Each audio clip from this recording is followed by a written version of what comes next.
因为疫情的关系，今年农友会中秋节无举办汉马的活动，因此议员陈信凯结合农友会、青年团甲同心妇女会等共同发起中秋做公益的活动，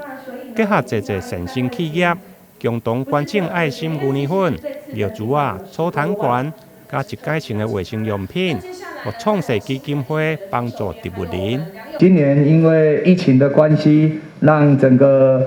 全世界也好，我们台湾也好，哈，整个影响非常的大。那么跟姐姐还有我们的会长、副会长，大家讨论下来，哈，是不是讲来做一寡较无同款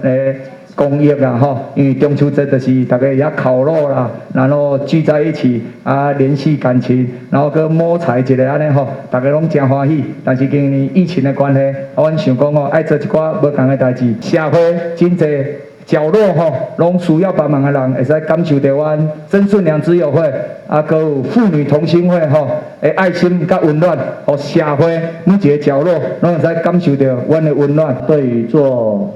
这些社会公益呢，我想大家都是有钱出钱，有力出力。那更让我们敬佩的是创世基金会长期以来一直从事于照顾植物人的这项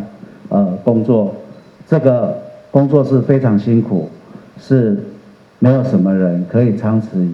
持续可以一直做的。所以对于他们的善行，我们都非常的感佩。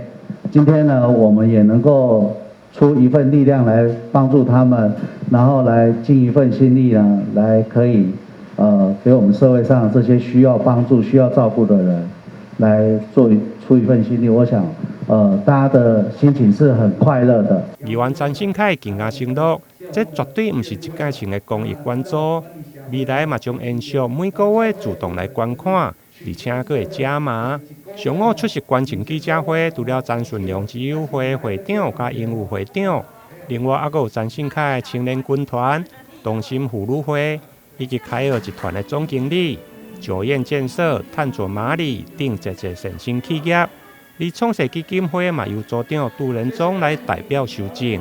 并且一一颁发感谢状，感谢各位的善心义行。台南新闻林根采访报道。